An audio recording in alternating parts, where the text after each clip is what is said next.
Hi everyone, I want to welcome you back to Kodesh Gardens. I wanted to go ahead and show you my light system.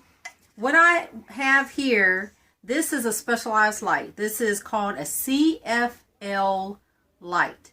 And what I have is an 85 watt light, 6500 Kelvin, and I will include all this information at the bottom.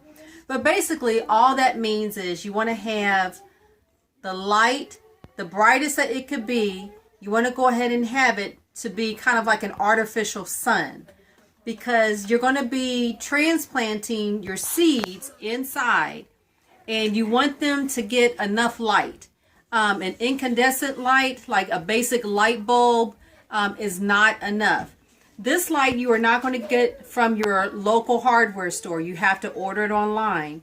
And I want to kind of give you kind of a relative example of show you how large this bulb is. Okay. On a side note, please be extremely careful when you use these bulbs and make sure that you do not break them, because it does contain mercury. And mercury is a very dangerous and toxic gas. So just be very careful with that. What I want to go ahead and do is let me show you this real quick. This is called a clamp light. And you can get it, you can get it from your local hardware store.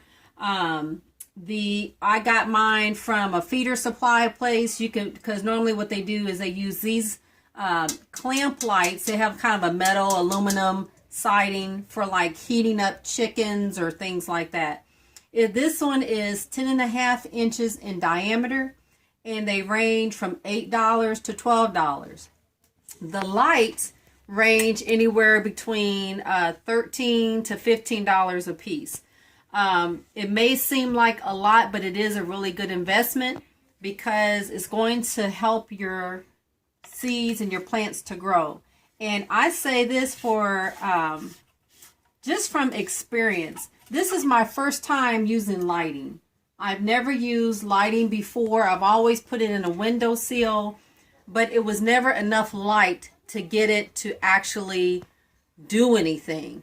And so a lot of my seeds and a lot of my plants I wasted because they just really didn't grow. It just wasn't enough light from the windowsill. But these lights are great.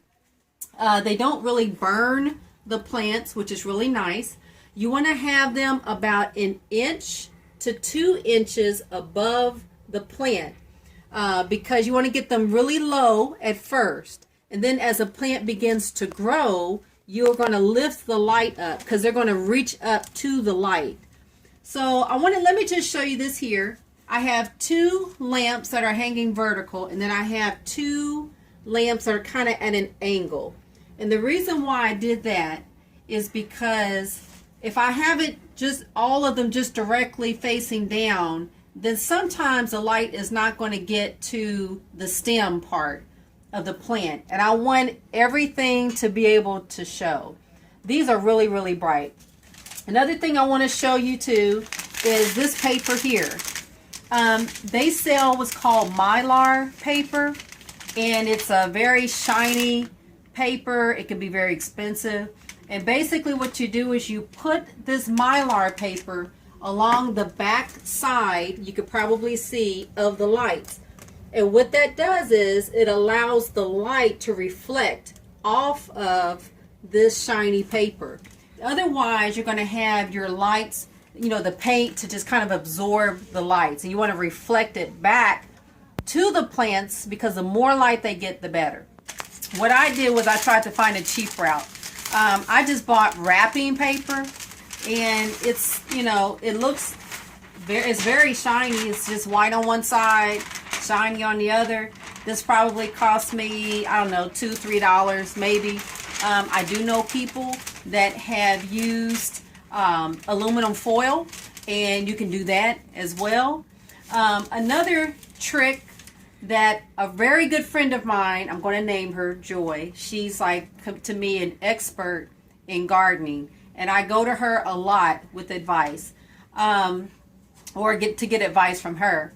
One thing she said that you could also do is you can go ahead and fill up your tray with a little bit of water at the bottom. And then what you want to do is allow that will cause the root of the plant to begin to draw down, and it will kind of keep the top of your plant moist. But what I've learned is I have to also come in and I have to spray and water my plants every single day. So that is just kind of a very quick update. Like I said, I will put the link at the bottom telling you where you can purchase these lights. These are 85 watts. I wouldn't go anything less than 60 watts for the CFL lights. And it is very energy efficient. It doesn't use up a lot of energy. So those are nice too. So that's kind of my little setup here. And I'm going to give you another video, just a really quick video to show you all the plants that I planted and how they've come along. And stay tuned, and we'll see you on the next video. Thanks a lot. Shalom.